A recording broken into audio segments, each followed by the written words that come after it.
Hey, welcome in. Welcome to the Arrowhead Addict podcast. We are here coming to you live. The Kansas City Chiefs are going to the Super Bowl. You only win a Super Bowl 2 times every 5 years, right? Oh!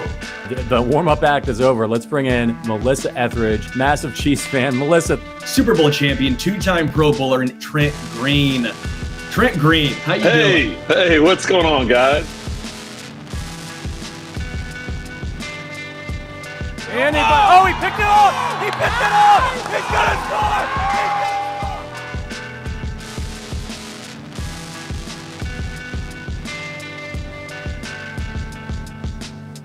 and we'll see you next week. But until then, as always, go Chiefs. Welcome into another edition of the Intangibles, brought to you by Arrowhead Addict.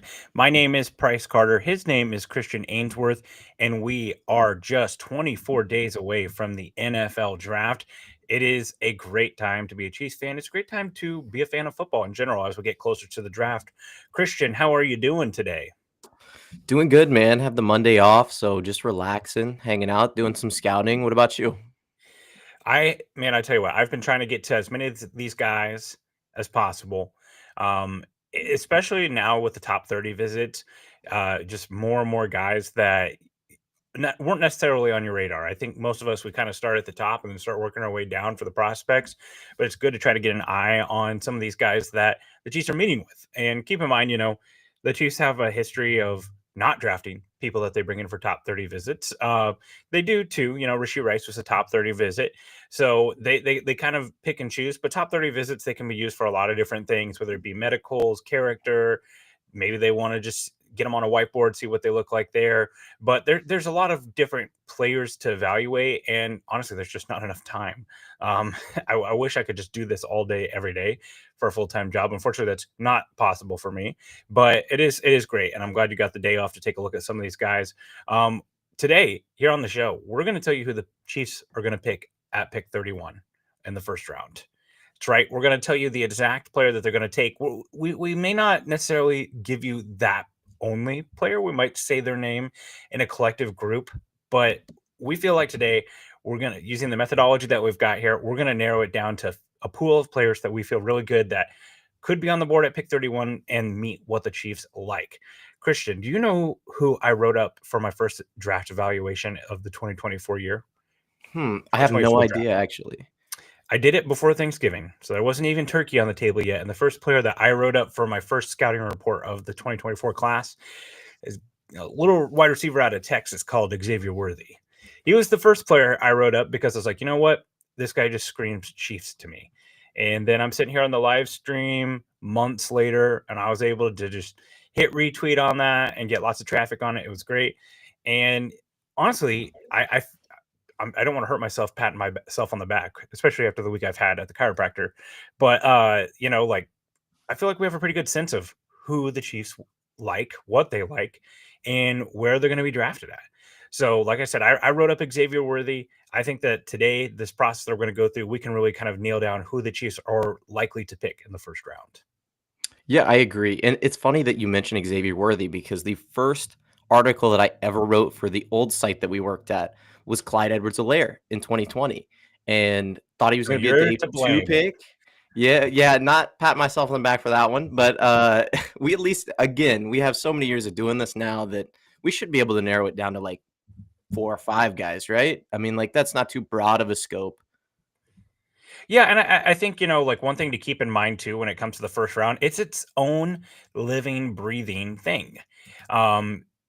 It's funny. You can go through a mock draft, especially if you do one where you pick for each team in the first round, and you can really kind of like throw off the whole thing. Like what happens if 3 or 4 quarterbacks go in the first round unexpectedly, or what happens if only one quarterback goes? Like, a lot of people, they think Shadir Sanders is going to be a first round pick. What happens if he falls to the late first? What does that do? One pick can really kind of change everything. If you are interested in kind of some of the work that we're doing on this, I actually put together a piece that ran on the website this weekend about kind of what the Chiefs draft history is in the first round. Just a little background. So we were talking about Clyde Edwards-Helaire. That one doesn't necessarily. One of the things that stood out to me about that pick, as far as I went back and went through every first round pick of the Andy Reid era, Clyde Edwards-Helaire had the lowest relative athletic score of any player they've picked in the first round. Here are the relative athletic scores of the players that they have drafted in the first round, starting with Eric Fisher, 9.82, 8.04, 7.23, 8.22, 5.44, that's Clyde. Trent McDuffie, 9.48, Karlaftis, 9.24, 8.73 for FAU, 9.41 for Xavier Worthy. So they usually draft high-level athletes in the first round. All of the players played in a Power 5 conference except for Eric Fisher, who was a 1-1, and that was, over 10 years ago at this point. So you can really kind of, the data that I pulled was age when drafted, relative athletic score, if they played in a Power 5 conference, and if they were a premium position. Clyde Edwards-Helaire, once again, doesn't fit the billing there, non-premium position. They've done a pretty good job. Every other first-round pick has been what I consider a premium position, which is tackle, edge rusher, corner, quarterback, wide receiver. That all fits. They've never drafted someone older than 23 in the first round. So that's some of the data that we're going to be looking at here and analyzing as to who actually fits the bill. So there's a couple guys that we can throw out just right there. Darius Alexander, 25, going to be 25 his rookie year, played at Toledo. Two check marks right there. Siobhan Ravel, he's going to be 23. I actually think he's a pretty high level fit. And if he's there in the second round, I could see it. The cornerback out of East Carolina, but the conference doesn't line up. Now, the Chiefs here, right? We talk about the tackle threshold, 34 inches for the arms. If they take a tackle in the first round, I feel very optimistic about the fact that they will have sub 34-inch arms, which doesn't mean that it's wrong or that we were wrong. It's just they're breaking their trend, right? What's an inch or two, it matters to teams. So let's do this, Christian. What we're going to do today is we're going to run over the consensus big board. We're going to run over where these guys are ranked. And by the way, the consensus thing, it really does matter. This website, it's the mock draft database. It compiles mock drafts from all over the place. Some of the greatest draft experts like, Mel Kiper, Todd McShay, myself, even my website. So tongue in cheek there, but we're going to run over these and kind of say, do we think that this player could be on the board at pick 31? And do we think that the Chiefs will draft them at pick 31? After that, we'll go over the players that we feel are yes on both of those. And somewhere in there, we feel like we're going to have our first round pick. Now, before we do that, real quick though, look at this. So this is last year's consensus big board. Let me read some names that might stand out to you at where they were ranked on the consensus big board. First name I will throw out, number 22, Cooper DeJean. Obviously, really good player, went pretty early on day 2, but he didn't get drafted in the first round. Number 24, Jerzon Newton. Same thing, went on day 2. Michael Penix was number 25. Where did he get drafted at? 9. Quarterback gets pushed up the board, right? Let's take a look here. A.D. Mitchell, the wide receiver out of Texas, drafted by the Colts mid day 2. We have to go all the way down to number 33 for Xavier Worthy, who got drafted at 28 by the Chiefs. Darius Robinson, the edge / interior defensive lineman, number 34. Jordan Morgan at 35. He was a first-round pick. Kingsley Suamataia, he was number 37. Where did he end up going? 63 on down the board. Xavier Legette, pick number 40, but he was drafted in the first round. And if we go down a little bit further, Ricky Pearsall was the lowest pick on the consensus big board that was actually selected in the first round at number 52. So there's a little bit of variance here, but for the most part, these consensus big boards, they do a pretty good job of capturing what I would say probably like 25 to 26 of the first round picks. Yeah, and it's important to note, that's the whole reason. So you have the big board, right? That's to give you the general consensus of where all teams are looking at, basically their combination of ideas on evaluations of players. And then it's our job as local sports team coverage to be hey, this is probably the Chiefs big board. They probably don't have Tet as high as a lot of teams do. They probably don't have Josh Connerly or as high as some teams do or as low as other teams do. So that's where you're going to get that variance. And you're going to have people like San Francisco with Ricky Pearsall, who is hey, this guy fits what we're trying to do. He might not be top 20 on the big board, but we're going to take him at, our pick in the first round. And that's how you get that variance. Okay. So without further ado, here's what we're going to do. I feel very confident that none of these top 10 guys are going to be available at pick 31. But just in case, let's read over the top 10 here on the consensus big board. Cam Ward, Abdul Carter, Travis Hunter, Shadir Sanders, Mason Graham, Ashton Genty, Will Campbell, Armand Membu, Tyler Warren, and Teteroa McMillan. Who is the most likely to fall out of the top 10 there, in your opinion? Hit me with those last 5 one more time. Mason Graham, Ashton Genty, Will Campbell, Armand Membu, Tyler Warren, Teteroa McMillan. I would probably say Tyler Warren, and that's probably just because of positional value. I think that he's going to be a great he's going to be a great NFL pro. But like most years, you're going to have these tight ends that are maybe better than they have been evaluated at, and they're going to go later in the first round or in the second round. So that's where my heart says. I could also see Will Campbell, just because people might see him as more of a guard type rather than a tackle. Yeah, I mean, and value for teams that are up there, like probably not going to see Cam Ward slide. Number one.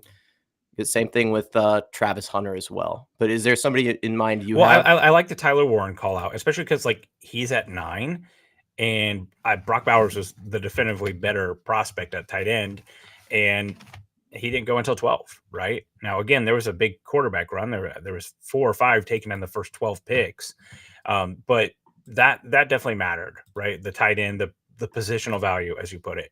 Another player Shadir Sanders. Let's say, I think a lot of people have him penciled either going into the Browns or the Giants, but let's say the Giants, they've got Russell Wilson now. The Browns, this might just be kind of a punt year for them. They might just take the best player available to them. Do the Raiders get involved? Not entirely sure, but I think there's a chance that, he could fall out of the top 10.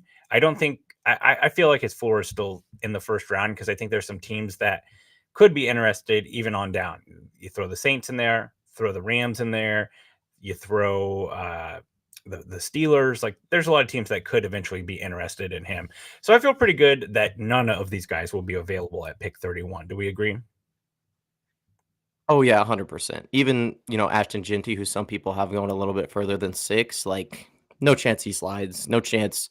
Membu slides as well. Okay, so here's where we'll kind of go just real quick. Do you think that they'll be available at pick 31?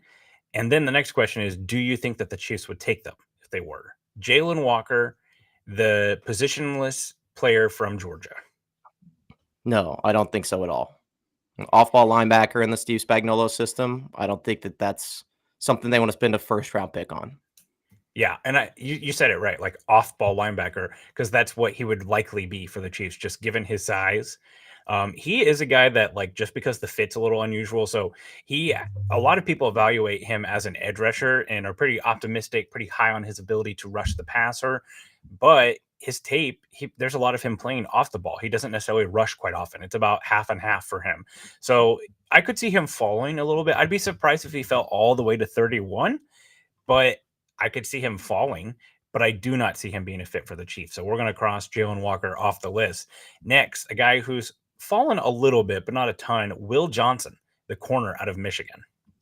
Yeah, I don't see him being available, but if he's available, the Chiefs absolutely would.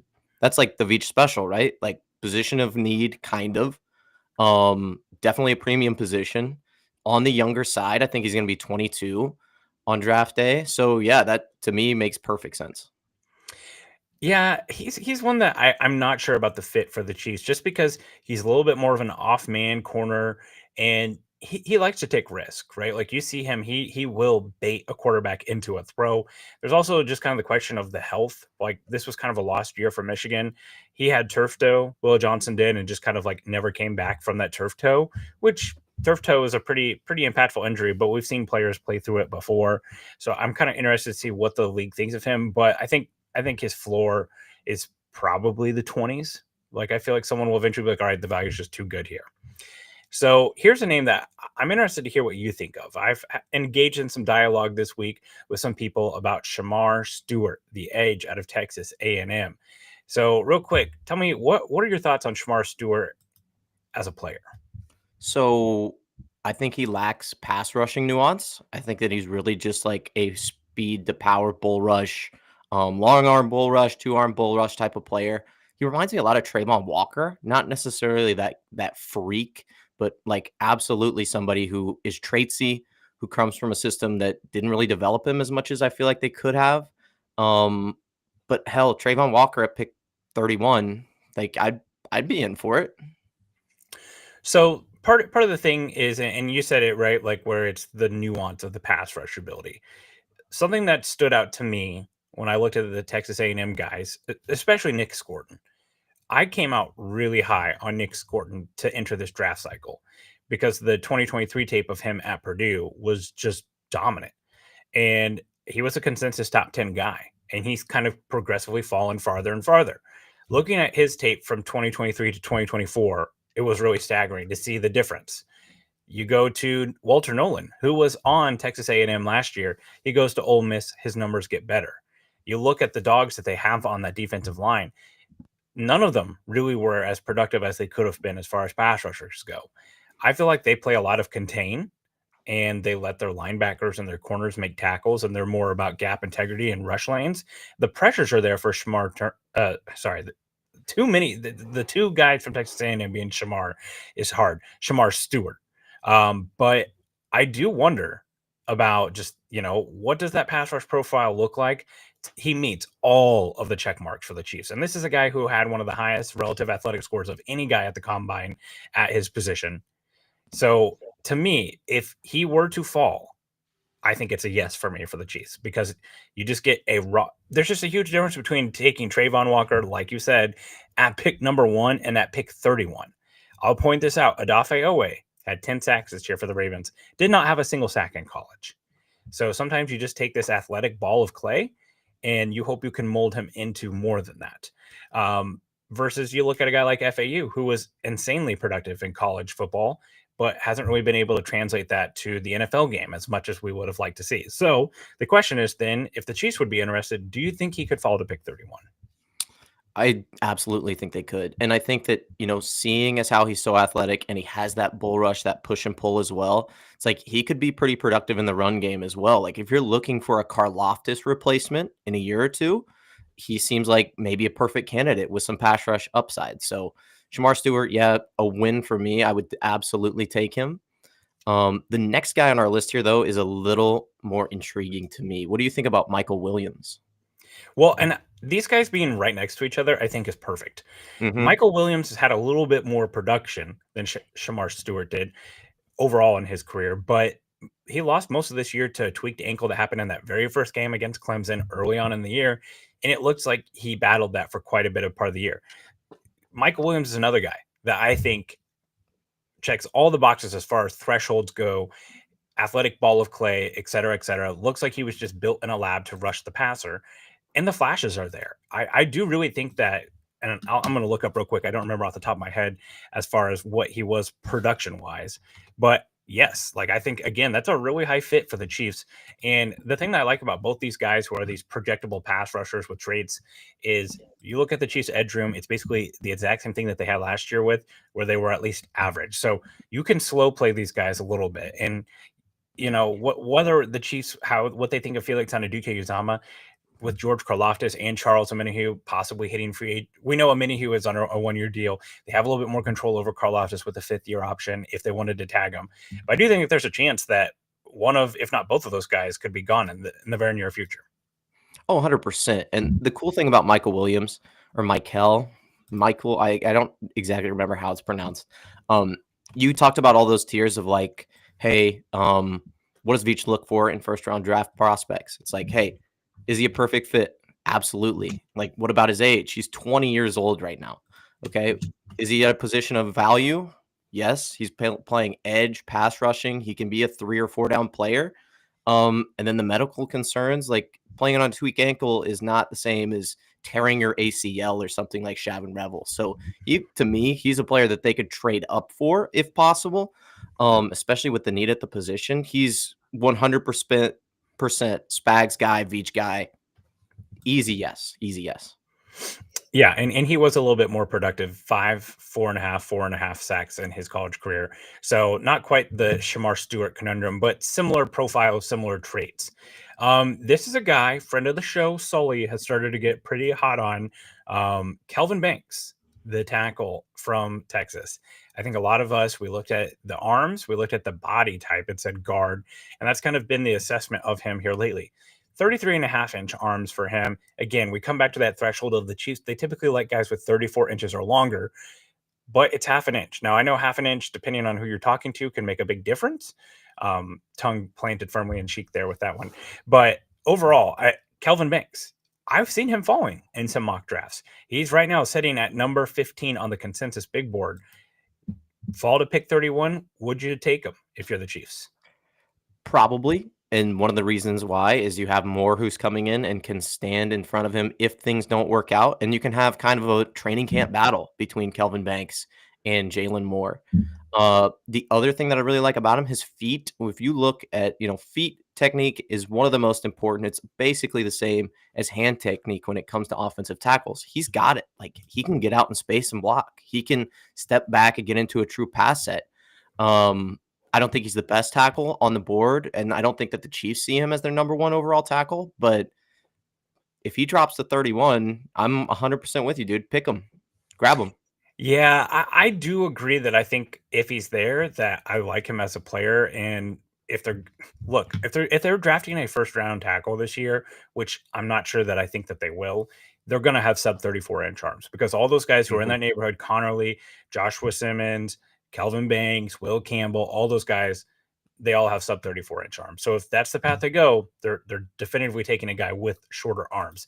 To me, the reason why I don't think that this happens, I just see too many teams that can just use, like, hey, let's just get a guy in here who's a good offensive lineman. Cincinnati comes to mind. Seattle comes to mind. Pittsburgh, maybe. The Chargers, maybe. Like, there's a lot of guys here that I think Minnesota doesn't necessarily have anything great on the interior offensive line. So even at Houston, right? Like Houston, they were a bad offensive line last year and got worse. So I feel like the floor, like, I just don't see him falling to 31, honestly. I think that someone's going to snatch him up. But I do think, honestly, if it came down, if you told me pick 31, Kelvin Banks or Joshua Simmons, I think I'd feel a little bit better about Kelvin Banks. Just the floor of the player and the health, right? Like that's the thing about Simmons, is the health concerns over that patellar injury. Okay. One of your favorites, Jahdae Barron. I think the better question is if he were available at pick 31, which he's not going to be, in my opinion, would the Chiefs take him?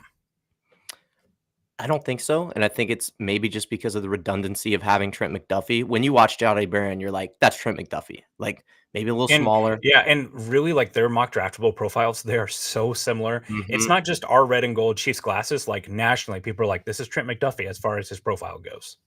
Yeah, and the real question is, at that point, it's like, do you want to kick McDuffie out where he's not as effective? Or do you want to put Jahdae Barron on the outside if you were to draft him? And it's like, okay, do you want a B plus outside corner with Jahdae Barron? Or do you want to go in a different direction depending who's on the board and get an A plus or an A in a different position? So as much as I love him, and I think he's going to be a fantastic NFL player, Jahdae Barron is not probably very high on the Chiefs board. Yeah, it'd be one of those, if he was on the board at pick 31, you'd have to consider it just because of the player that you're getting. It's almost one of those like, hey, we're just going to pick up the dollar bill that's laying on the ground. I would be a little bit worried, though, if they took Jahdae Barron as to what that means for Trent McDuffie's future.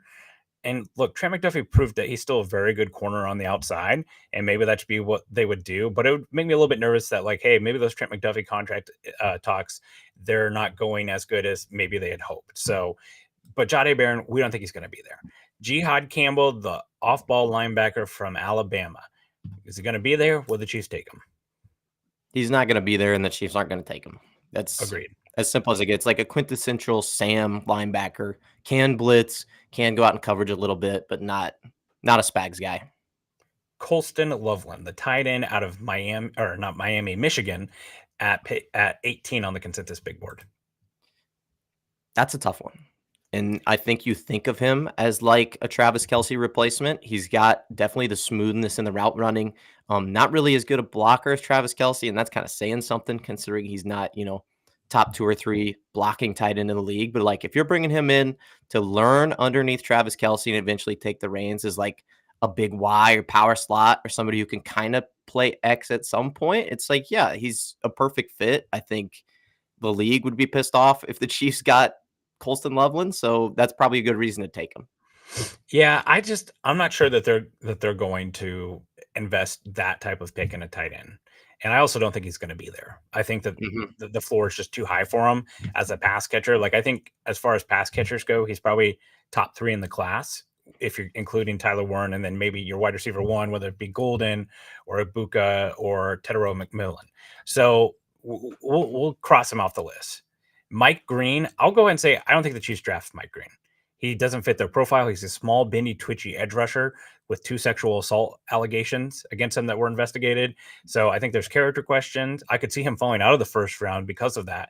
But to me, he just does not match what the Chiefs like. He's the edge rusher out of Marshall. He's got first round tape, first round talent, but there's some issues there. So I'm not going to put him on the list of maybes. Matthew Golden, number 20, the wide receiver from Texas. Your thoughts on Matthew Golden? Will he be there? Would the Chiefs take him? I don't think that he'll be there. I think somebody's going to fall in love with him. For him to be a great NFL player, he would have to become an outlier. I don't know if you've seen the statistics on players like Matthew Golden with his production coming into the league, but it's not fantastic. I think that the Chiefs could use him. He seems like he would be a good Chiefs player. I just don't know if you would invest another first round pick in a Texas wide receiver when potentially, seeing how Luther Burden might fall down. I mean, I highly doubt it, but if he's available, if those are your 2 options, I mean, I'd probably roll with the other guy rather than Golden. I like Golden's profile a little bit more because the speed does translate, and I think that he has the size to play on the outside. I think McMillan is obviously the prototypical X. Golden's a little bit more of that XZ hybrid, but he could definitely do that for the Chiefs. But I agree. I just don't think he's going to be there. That's really what it comes down to. If he's there, you gotta think about it for a little bit because the Chiefs have really liked the Texas offense from Sarkisian. They've integrated into some of their play calls. Like they've just directly copied plays from Texas that they were using for Isaiah Bond for Xavier Worthy. So there's clearly some admiration there for the scheme fit. But again, I don't think he's going to be there. We're still at 2 guys, Michael Williams and Shamar Stewart, who I think fit the profile of could be there, and the Chiefs would take him. Malachi Starks at number 21, the safety from Georgia. I think there's a chance he's there because I think someone will fall in love with Eman Wari, the next guy on the consensus board from South Carolina. Starks didn't test that very well, but if you go and look at the actual GPS data, he was the quickest throughout all of the drills. Do you think the Chiefs would spend a first-round pick on Malachi Starks? If he's there, possibly. Genuinely, I think that he fits a lot of what they want to do. He can play all over the defense. He can play a little slot cornerback as well. Like, to me, he's a perfect Spags guy. I also think that, I mean, you're right. He could absolutely fall with the combine testing and some of his measurables not coming up as much as people would like. But he's just a player that you throw on the film and is like, oh, yeah, he's good. And he's probably going to be really good in the NFL too. So room is a little crowded, but I would be down. Malachi Starks in the To me, I just love him because I think he fits really well with what Jaden Hicks does. Like if you bring in Eman Wari, and we talked about this with Matty Lane last week, you'd have to get creative with how Hicks and Eman Wari were on the field together. That's a lot of size at the safety position in a day and age when defenders are getting smaller and faster all the time. Malachi Starks, he fits that profile of that deep safety. And also, you've got a young guy in here that you can bring in to be the brains of the operation. He wouldn't necessarily have to start right away because Brian Cook's still there. But we know that Spagnuolo has consistently prioritized the safety position. This year is honestly the first year that they haven't had some seasoned vet in there. So I think that to me, this is like the Brian Branch thing all over again. And that's part of what I like about Starks is the versatility. That he can run in the slot. He can run in the box. He can run deep half. Then you have your Micah Hyde, Jordan Poyer, really nice safety duo. And I just think right now for the Chiefs, their path to continue to being a great defense is in the coverage unit. They've shown they're good at developing corners. They have an all-star corner. They can, get more coverage sacks for pass rush by having a lockdown secondary. You add Malachi Starks to that secondary, it starts becoming really exciting. So Malachi Starks, he's on the list. Could be at pick 31. We think that the Chiefs can take him. We skipped over Kenneth Grant at number 22, the kind of dancing bear, for lack of a better term, interior defensive lineman. more of a true one tech slash, 3 tech, but has some pass rush upside, really good tape against the run. Do you think that he falls to 31, and do you think the Chiefs take him? Chiefs probably don't take him if he's available. I think that he will fall. It really depends on what you see him as, though. If you think he's a one tech that can just eat up double teams, and when he gets in that one-on-one pass rush situation, he can thrive, which he's shown he can do at Michigan. Then maybe that's worth a first round pick. But if you think he's truly just a one tech that is a run defense guy who has some pass rush upside, then you think, well, okay, there might be somebody. You can get parts of that later in the draft. So I think the Chiefs, if they viewed him as like a 3 tech that could replace Chris Jones, that might skyrocket him up their board. But to me, it's just not a worthwhile position to invest a first round pick on. It would certainly be the biggest investment the Chiefs have made in defensive tackle in the draft in a long time, since Chris Jones, honestly. We've not seen them do a lot at that position in the draft. I also wonder a little bit, there was the rumors that they wanted to trade up for Mazi Smith. Was that actually for Mazi Smith, or was it for Anton Harrison, who the Jaguars took right before them? I'm not entirely sure. I do feel pretty confident that he's not going to be there. I do quite a bit of podcasting with a group of guys called the Draft Professors. Several of them are Bills fans. They all swear that Kenneth Grant's floor is the Bills pick. That's the exact type of player that they need. If you think about their interior defensive line, they don't really have a bunch of really big bodies. I know Joe Marino from the Locked On NFL Scouting podcast. He's a big Bills guy. He thinks that's the floor too. So I don't think he's going to be there. And I think the fit is a little questionable. I think if you had him, you definitely could find a way to use him, but I'm not sure first round wise, though there is an opening. So we talked about real quick, do you think Nick Emanwari could be there at pick 31? Safety out of Probably South not. Carolina. He's too tradesy. Some people are going to see Jeremy Chin and be like, okay, well, he's just going to be the best part of our defense for 5 or 6 years, and we'll take him in the first round. So it would be a little bit of a precarious first round if we had 2 safeties go, right? So if I had to place my money on which safety goes first, or if there's only one safety taken, it would be Emanwari. And some of the conversations that surrounded Brian Branch back when that draft happened kind of surround Starks a little bit, where there's some people are like, we're not exactly sure how to use them. The testing was just okay. The size is just okay. But you go back to the tape and all he does is make plays. So we'll keep Emanwari off the list here. James Pierce, the edge out of Tennessee, number 24. Yeah, that's a no-go for me, other than the concerns outside of football about his work ethic and things like that. He's just not a Spags guy. One of my favorite guys to watch in this draft, though. First time I watched him, I'm like, man, not a Spags guy, but he's super fun to watch, super quick, super bendy. But no, not what Spags is looking for. Yeah, I agree. And there's some questions there, too, about the production. There was people talking about him being the first overall pick this year, pretty much in 2025 or 2024 when that started. And the consistency wasn't just there. I don't think that he's a DPR, pass rush only guy. I don't necessarily see it for the fit there. So we still got 3 guys: Shamar Stewart, Michael Williams, and Malachi Starks. Here's one that's worth discussing. Number 25, Joshua Simmons, the tackle out of Ohio State. Do you think he could be there at 31? Do you think the Chiefs take him? I think he's going to get taken just because the scarcity at the position this year. He's one of the few guys that I think it's pretty well consensus. Josh Simmons is an offensive tackle and he can play left tackle. And in a draft where there's, 3 guys at the top and then 5 or 6, 3 or 4, 5 or 6 guys round 3 who you think could possibly step in and do that. It's like, okay, well, that's you're increasing the value of that position. The injury scares me a little bit, but it's one of those picks where it's like, if he's falling and the Chiefs grab him at 31 and don't have to trade up, you're going to be ecstatic. But it's a tough one, man. Okay, so in an effort for time here, for Josh Simmons, by the way, I think there's a chance he's there. I do think there is, because of the medicals, because of a few concerns that have been listed about maturity for him. No, nothing criminal, nothing like that, just some maturity questions. So I'm going to put him as a yes for being there. I'll say maybe they take him. I think that they are very serious. To me, you just got to pay attention to the fact that pretty much every guy who does their mock drafts, who are in the league and know people, Daniel Jeremiah, Mel Kiper, Todd McShay, they continually give them offensive linemen. I think that means that the Chiefs are sniffing around offensive linemen, and they're, I think that they're pretty serious about getting this tackle job fixed. And we saw like the move that they made with Jalen Moore at left tackle. I don't necessarily think that precludes you from taking a guy in the first round.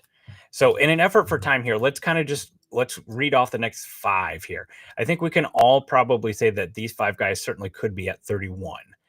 Omarion Hampton, the running back out of North Carolina. Tyler Booker, the interior offensive lineman from Alabama.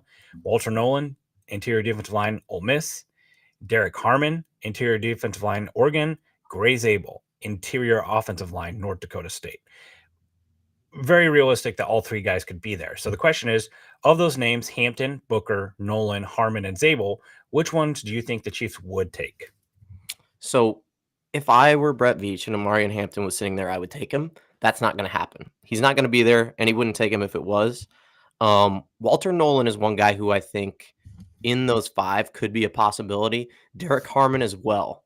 Another guy who I think quite possibly with that twitchy interior defensive tackle, like could be a guy who we would take and would thrive in the Kansas City Chiefs system. But Gray Zabel, interior offensive lineman, Tyler Booker, same thing. It's just not really a position of need. Like we're pretty sure about Kingsley Suamataia. We have guys underneath him that can kind of step up, but those are the only 2 guys I could see in that range as somebody who we would pick.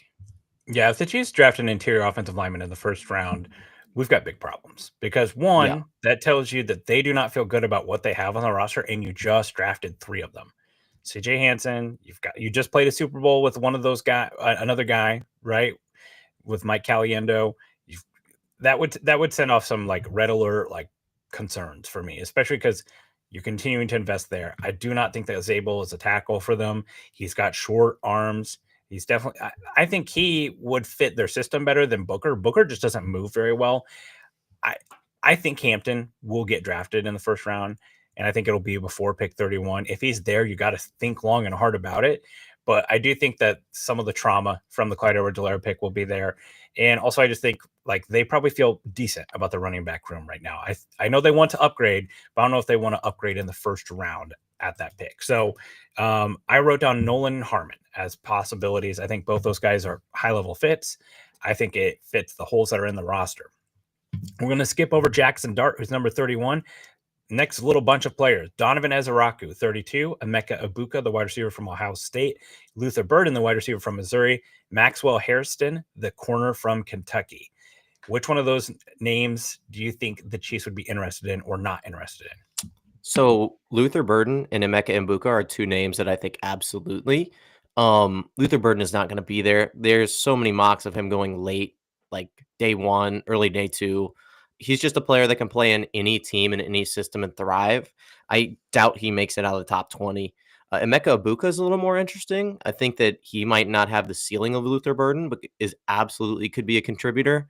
Donovan, I'm not 100% sold on. And then Maxwell Hairston, kind of the same. There's really only Emeka Ibuka in that range that I could see if they're available. And it's realistic that they're available, they would take him.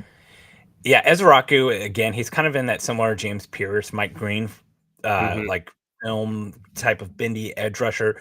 I do like his tape. I think he's going to be a good player, but I'm not necessarily sure that he makes sense for the Chiefs here. Burden and Ibuka, to me, both those guys kind of fit the like, hey, get a good player, figure it out later.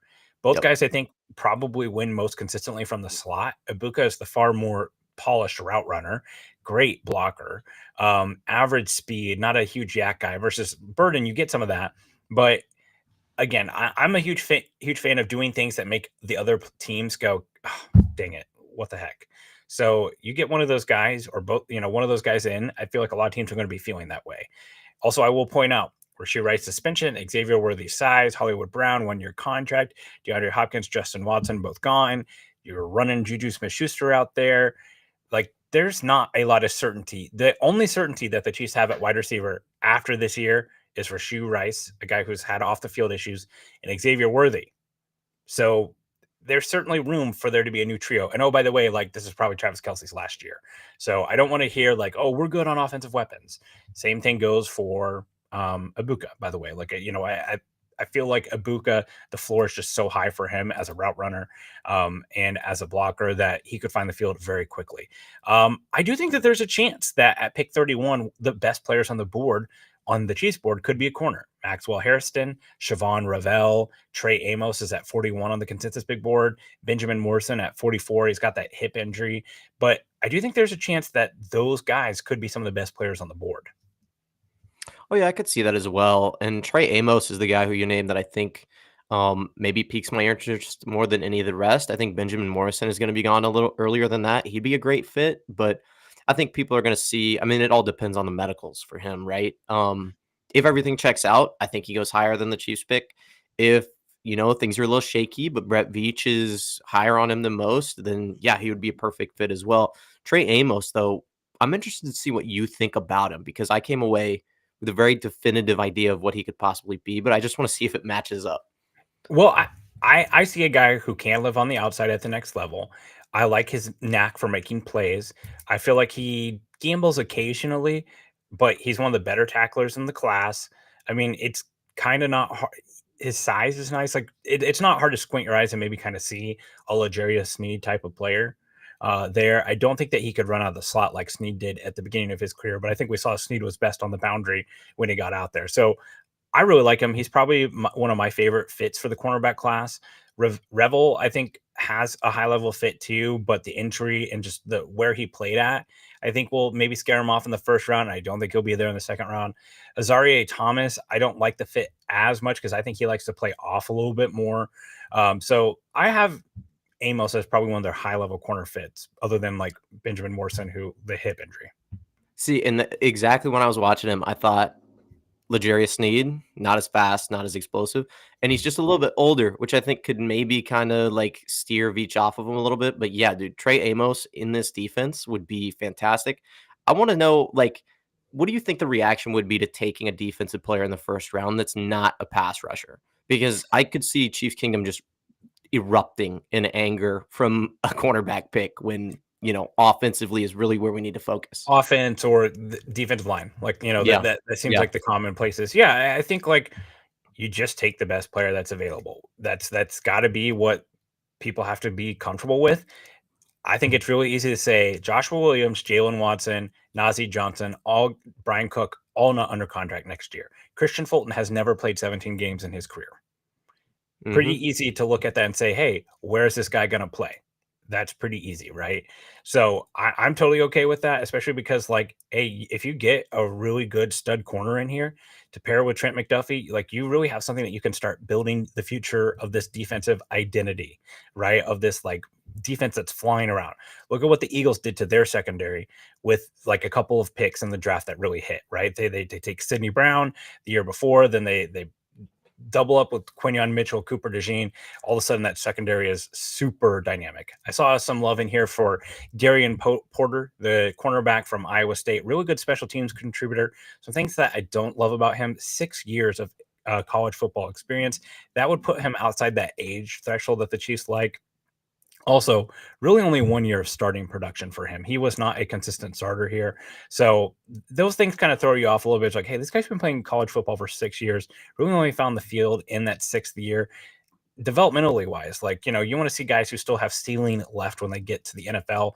I'm not sure what all that ceiling is. Did test very well. And like I said, was a big special teams contributor. Want to bring up another name here a little bit further down the board.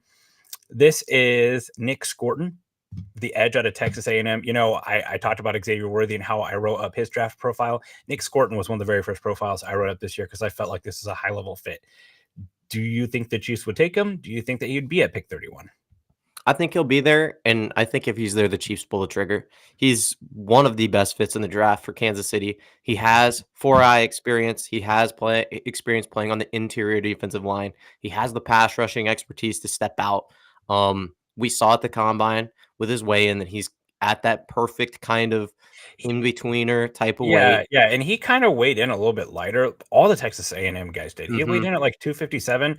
Kyle Krabs, who I've talked to, he writes over for the 33rd team. He says that he played closer to 275, 280 at Purdue. I think that's the better number for him. I think day one impact run defender. Like, he is great against the run.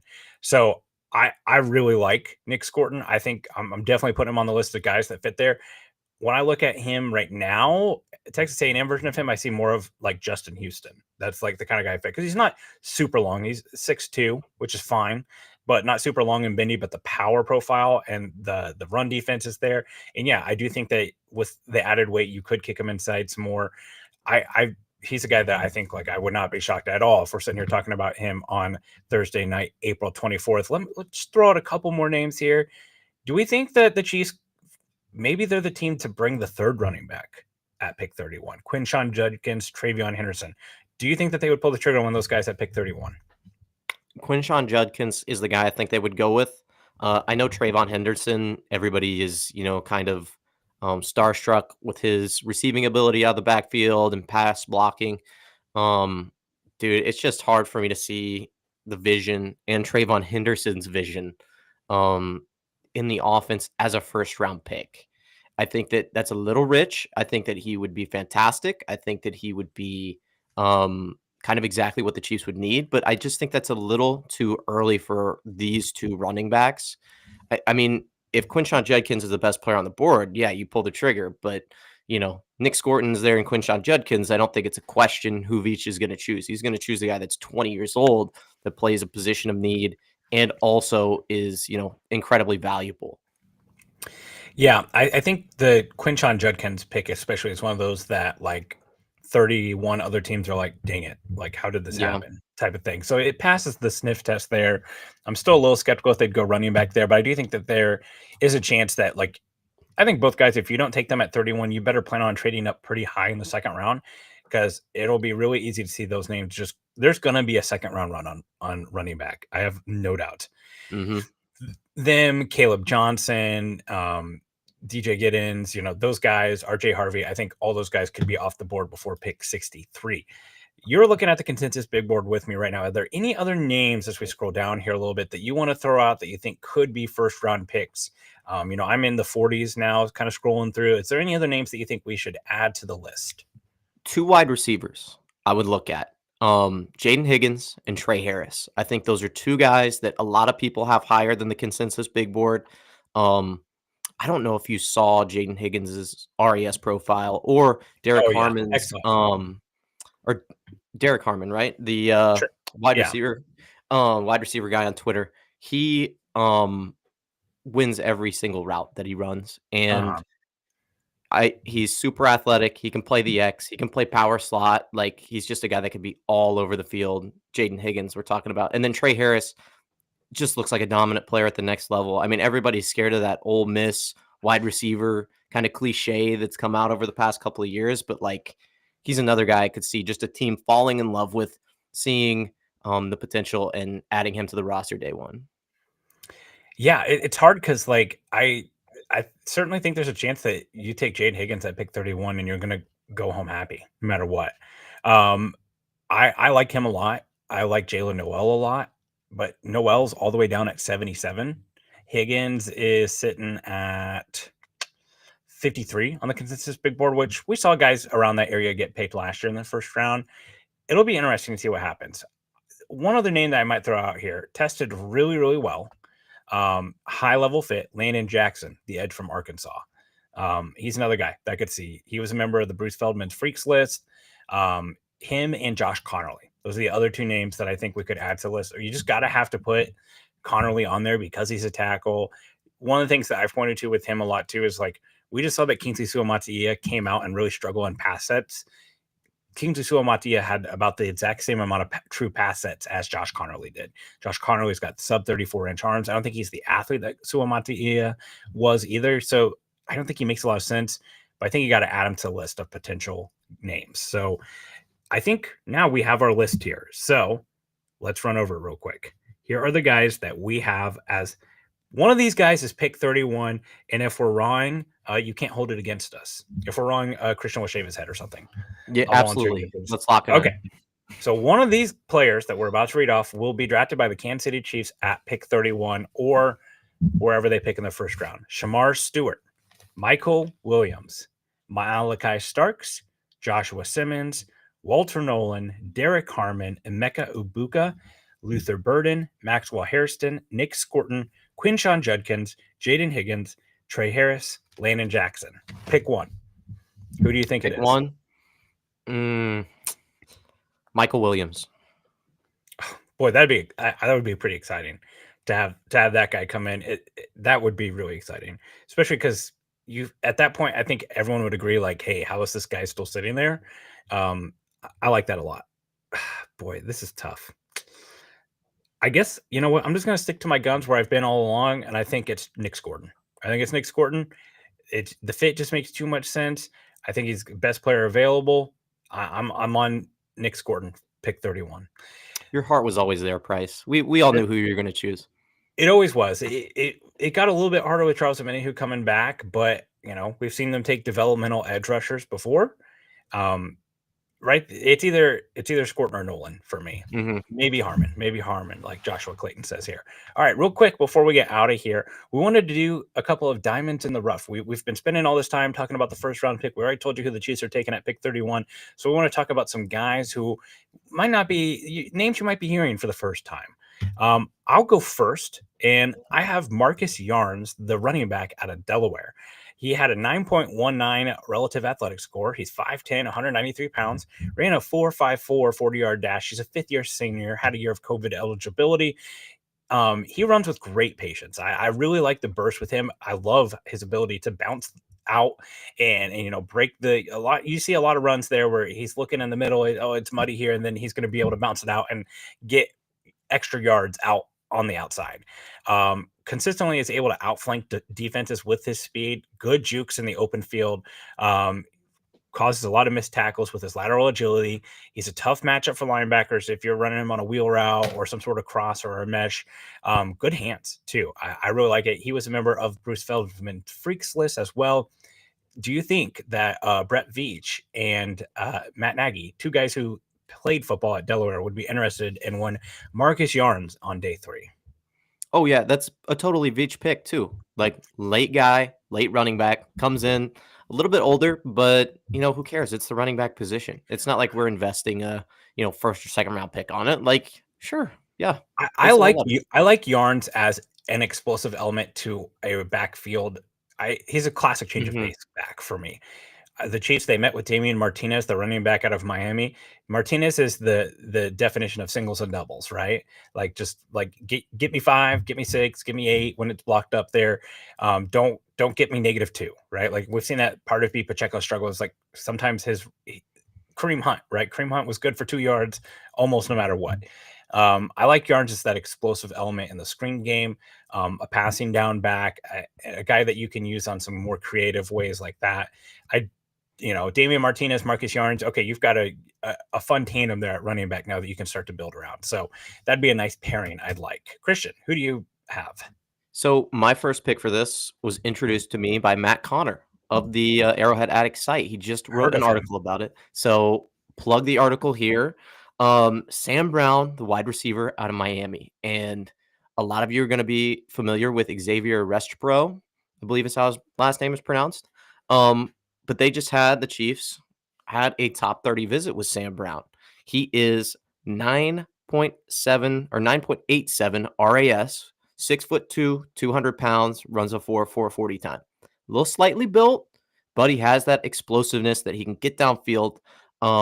Super, super athletic, can be very deceptive when he's running his routes, can play the X. He did a lot at Miami. Fantastic hands, like maybe some of the best hands in the class. The only thing that I have a problem with is he hasn't shown a whole lot of production in college, only 815 yards and 3 touchdowns last season, or the season before, excuse me. And he doesn't really, he's kind of a baby when it comes to the run blocking aspect of his game. He likes to play patty cake. He doesn't like to get his hands inside, drive people to the ground. And he's not really big enough to where he can just, eat the punches at the line of scrimmage against press coverage like a DeAndre Hopkins could. So he's got to get a little bit better on his release. But other than that, I think he's a great fit. He's another late day 3 guy that can come in and provide some quality reps for you. And you know how we do with the exposition. Like, it's kind of the last man eats at the dinner table, and seems like a perfect role for him. Yeah, when I watched him, he's not as big, 6'2", 200 pounds, but the shades of MVS. Miami Mhm. did not. I tweeted out some all 22 of him if you want to go take a look at that. But to me, I see a guy who's a sacrificial X, who as long as he can develop as a run blocker, you can stick him out there majority of the time. Ask him to run post 9 routes, all those type of things, and that be his primary function in the offense. It doesn't surprise me that the Chiefs are interested in him because of that long speed. The Miami offense, like, one thing that I really liked about him that I think translates really well, you watch Cam Ward, he all the time is playing off schedule, and Sam Brown was able to make some plays there where when the structure of the play breaks down, we're just staying quarterback friendly, we're finding space and sitting down in it. He did all those things. So it makes sense, right? Like Restrepo, you were bringing him up. He was kind of the go-to guy on that offense besides Arroyo. And I thought, Sam Brown is probably the better athlete for sure than Restrepo. He had some pretty abysmal testing the other day. So I like him as a day 3 fit. I could totally see it. I want to bring to the table a man named Sean Dolak. He is the linebacker from Buffalo. Had a 9.0 relative athletic score, 6 foot 223 for his weight. So he's a little bit smaller for a linebacker. He's going to be a weak side backer, but this guy dominated the MAC this year. He led the MAC in tackles 82, tackles for loss 19, 5 interceptions, and had 177 return yards and a defensive touchdown. His play against Eastern Michigan was excellent, where he returns this for a pick 6. I really like him. He's been pretty versatile too. He's had 11 sacks in his time at Buffalo. This is a guy who I think fits what you would want in a day 3 linebacker. He's athletic. Obviously, level of competition at the MAC, it's not there, but this guy can run stride for stride with tight ends, with running backs. You bring him in as a developmental, like, first off, five-phase special teams contributor year 1. You have him go under Drew Tranquil's wing. You can bring him along slowly as far as a player, has all the raw traits. I think he's going to be a riser. Don't be surprised if he goes on in round 4 or 5 because of those traits. Sean Dolak, linebacker from Buffalo. Oh yeah, and it's important to understand, like, with these day 3 guys, you're not necessarily looking for like a day 1 contributor on offense or defense. Like, these are special teams guys that are going to be eating up snaps, and we've seen it in Super Bowls past or against this Broncos this past season. It's like special teams sometimes play a whole big, like, it's a big deal in some games, and that could be the difference between you losing or winning a football game. So yeah, Sean Dolak, love the upside as well. That 9.0 RAS is definitely something that teams are going to get a hold of and say, okay, well, maybe there's a little bit more than what we've seen so far on tape. I'm going to give you 2 defensive tackles for my last 2. I want you to pick which one you like between them. So I have Vernon Broughton, who the defensive tackle out of Texas. Not sure exactly where he's ranked among consensus, but I know he's not somebody that's being brought up on day 1 or early day 2. He's a pass rushing defensive tackle with insanely long arms. And he's going to be the guy that you sub out for Chris Jones, and Chris Jones goes and takes on that defensive end role in a NASCAR package. And you're just like, hey, pass rush only, come in, do some work. He's absolutely somebody that can do that. My other guy is Jamari Caldwell from the NFL. Oregon is where he played. He's the run-stopping defensive tackle that I think is going to be available at about that same spot.